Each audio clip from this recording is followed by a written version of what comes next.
सलाम नमस्ते, मैं हूं सलीम अख्तर सिद्दीकी। सरकारों के लिए सबसे आसान काम क्या है? 2 घंटे के नोटिस पर नोटबंदी कर देना, कोरोना दूर करने के लिए ताली थाली पिटवा देना, धारा 370 खत्म कर देना, शहरों और संस्थानों के नाम बदल देना। हर उस शहर, कस्बे और गांव का नाम बदला जा रहा है जो मुस्लिम नाम से जाने जाते हैं। ये काम हर उस राज्य में हो रहा है जब भाजपा की सरकारें हैं। नाम बदलने की होड़ लगी है। उत्तराखंड सरकार ने 15 जगहों के नाम एक साथ बदल दिए थोक के भाव। नाम बदल देना सबसे आसान काम है। उसके बाद मुस्लिमों का भला करने के नाम पर उनके अकीदे से छेड़छाड़ करना दूसरा सबसे आसान काम हो चुका है। मजबूरी में सार्वजनिक इस जगहों पर नमाज नहीं पढ़ने देंगे। मुस्लिम महिलाओं की भलाई के नाम पर 3 तलाक पर कानून ले आएंगे, नागरिकता कानून ले आएंगे, लेकिन जिनके लिए कानून लाए हैं उन्हें बुलाएंगे नहीं। बुलाना मकसद है भी नहीं, मकसद है तो कुछ और। पसमानदा मुसलमानों का भला करने के नाम पर वक्फ कानून को बदल देंगे। बेरोजगार युवाओं को आकांक्षी युवा का खिताब दे देंगे। विकलांग को दिव्यांग कहकर उन्हें उनके हाल पर छोड़ देंगे। इनके हर वो काम आसान हैं जिसमें कुछ मेहनत नहीं करनी पड़ती। ऐसे काम करेंगे जिनसे मुसलमानों की भावनाएं आहत होती हों। इससे उनका वोट बैंक पक्का होता है।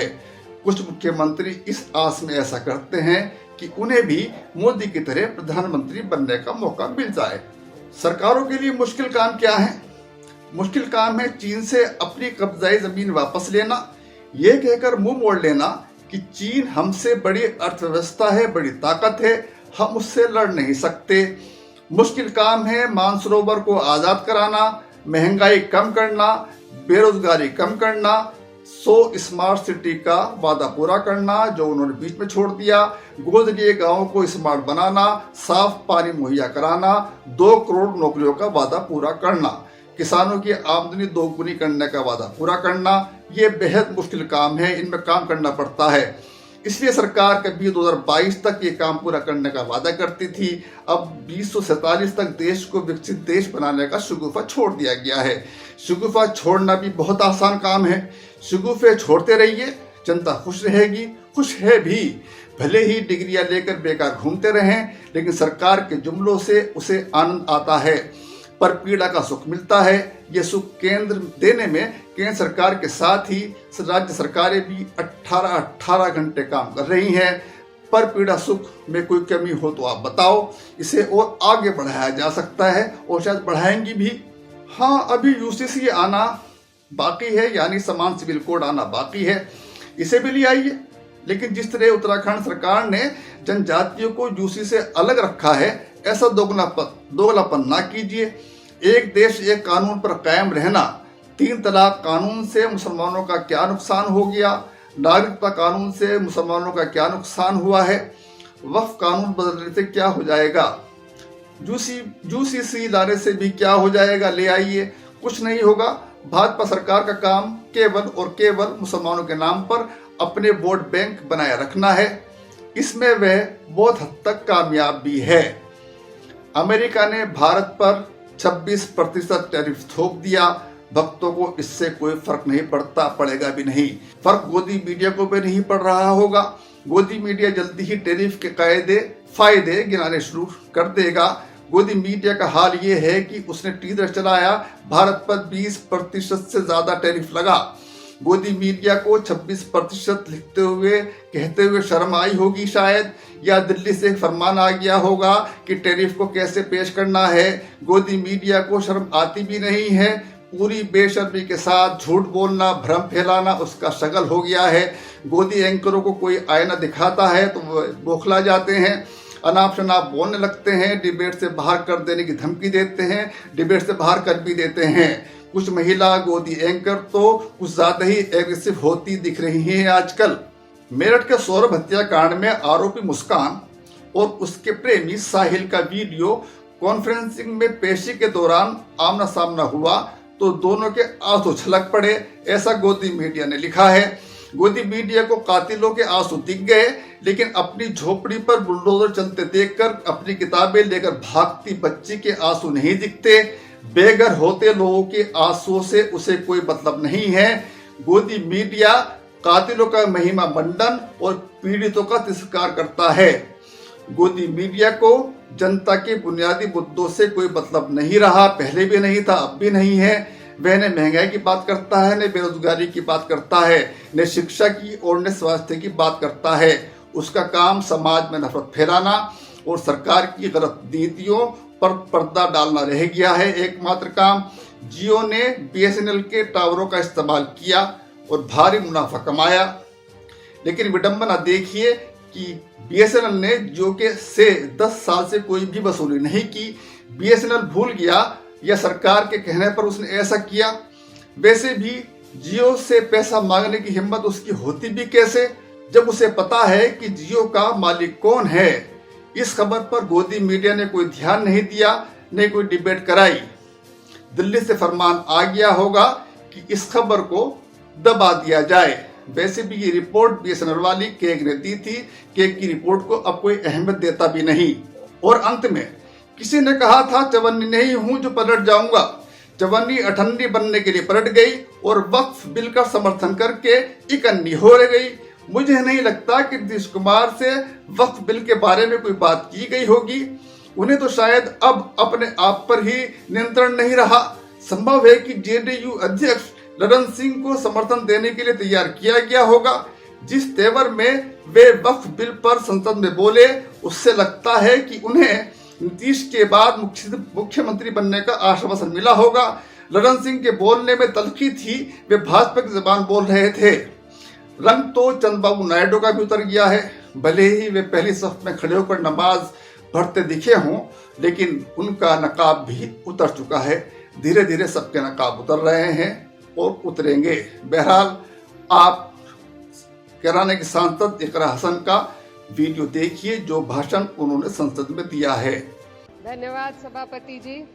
मैं सबसे पहले दाद देना चाहती हूँ इस बिल के टाइमिंग की, कि अभी ईद की रौनक बुझी भी नहीं थी और हमारी जड़ों पर एक नया फरमान लाया गया।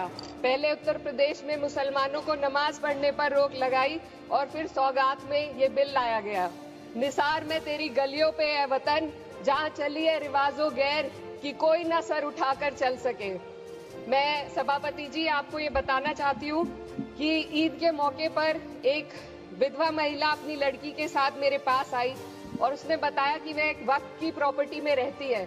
वही उसके सर पर छत का काम भी करती है और उसकी रोजी रोटी भी वहीं से आती है। वो इस बिल को लेकर इतनी फिक्रमंद थी कि कहीं उससे वो उसकी संपत्ति ना छीन ली जाए। वो अकेली एक ऐसी महिला नहीं है, ऐसे लाखों लोग हैं जो वक्त की गरीब महिलाएं जो वक्त की संपत्ति से अपना रोजगार चला रहे हैं। और ये जो वक्त बाय यूजर क्लॉज के हटाने से लाखों वक्त की जायदाद अपना स्टेटस खो देंगी और लाखों लोग इसी तरीके के लोग सड़कों पर आ जाएंगे। वक्त क्या है, वक्त बाय यूजर क्या है? इसका ये मतलब है कि कोई जायदाद अगर सालों से दीन और भलाई के कामों के लिए इस्तेमाल हो रही हो तो वो खुद ब खुद वक्फ मानी जाएगी। हिंदुस्तान की अदालतों ने भी इस बात को तस्लीम किया है। वक्फ बाय यूजर सिर्फ वक्फ बोर्ड को ही मिली कोई खास सौगात नहीं है, ये बल्कि सभी अन्य धार्मिक ट्रस्टों को परंपरा और यूज के आधार पर बिना किसी डॉक्यूमेंटेशन के धार्मिक चरित्र को डिक्लेयर करने का राइट मिला हुआ है। भारत के संविधान के आर्टिकल 13 क्लॉज 3 में कस्टम और यूसेज को कानूनी वैधानिकता प्रदान करता है। इसी आर्टिकल से वक्फ बाय यूजर भी निकला गया है। इस बिल के कानून बनने पर वक्फ बोर्ड तो इस प्रोविजन से हाथ धो बैठेगा, लेकिन अन्य धार्मिक ट्रस्टों को यह सुविधा जारी रहेगी।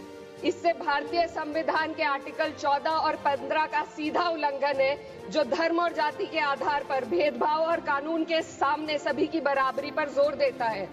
मैं इसके साथ ये भी कहना चाहती हूँ कि सत्ता के लोग जो एक दूसरे की पीठ थपथपा रहे हैं कि वक्फ बाय यूजर का जो अमेंडमेंट इन्होंने दिया उसको एक्सेप्ट कर लिया गया है, लेकिन इनकी शरारत यह है कि उसके साथ ही एक ऐसा प्रोवाइजो इसमें शामिल किया गया जिसके आधार पर यह कहा गया है कि अगर कोई भी वक्फ की संपत्ति विवादित हो तो वो अपना वक्फ स्टेटस खो देगी। तो जो अमेंडमेंट इन्होंने दिया है, जिसको एक्सेप्ट कर लिया गया है, उसका कोई मतलब नहीं है। ये इनकी नीयत है जो साफ जाहिर हो रही है। सोने पर सुहागा एक काम और किया है। सरकार ने वक्फ की कानून के सेक्शन 107 को हटाकर लिमिटेशन एक्ट में 12 साल तक ही किसी के खिलाफ अदालत में जाने का प्रोविजन है। सेक्शन 107 में बोर्ड को लिमिटेशन एक्ट से राहत मिली हुई थी। वक्फ बोर्ड कभी भी अवैध कब्जाधारियों के खिलाफ अदालत जा सकता था। अगर ये सेक्शन ना हो तो अवैध कब्जा करने वाले लोग कानूनी प्रक्रिया का फायदा उठाकर वक्फ की प्रॉपर्टी को हड़प सकते हैं। अन्य धार्मिक ट्रस्टों पर भी ये लिमिटेशन एक्ट लागू नहीं होती, तो फिर वक्फ बोर्ड के साथ ये सौतेला रवैया क्यों किया जा रहा है? धर्म को देखकर दोहरी नीति क्यों अपनाई जा रही है? सेक्शन 107 और वक्फ बाय यूजर को अगर एक साथ पढ़ा जाए तो इससे लाखों वक्फ की प्रॉपर्टी पर कब्जा किया जाएगा। इसलिए ये बिल मुसलमान की भलाई का नहीं बल्कि उनके वजूद और विरासत को मिटाने का बिल है। हिंदुस्तान में बहुत सारे धार्मिक ट्रस्ट हैं जिसमें उस खास मजहब के लोग शामिल होते हैं और उसका इंतजाम करते हैं, और ये बात समझ में आने वाली भी है क्योंकि जो व्यक्ति अपने मजहब के रीति रिवाज को जितना अच्छे से समझ सकता है किसी अन्य मजहब का व्यक्ति नहीं समझ सकता।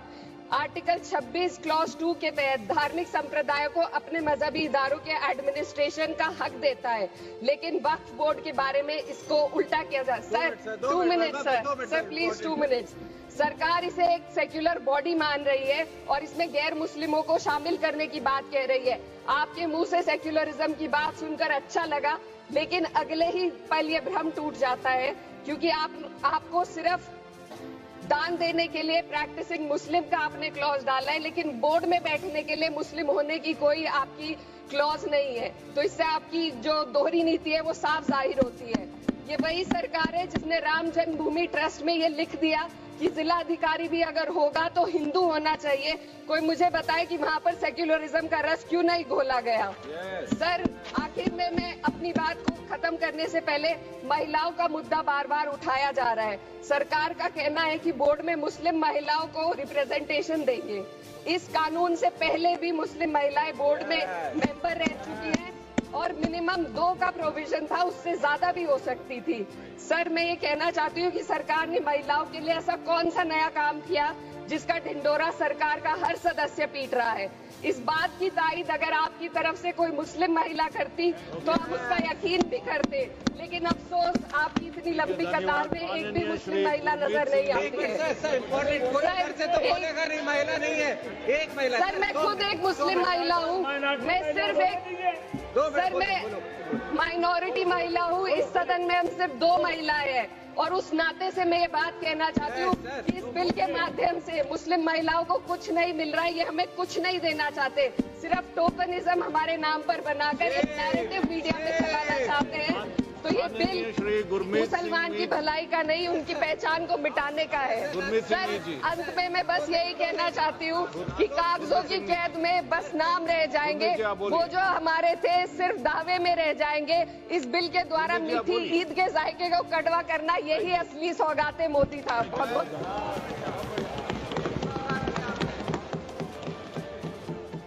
बहुत बहुत शुक्रिया।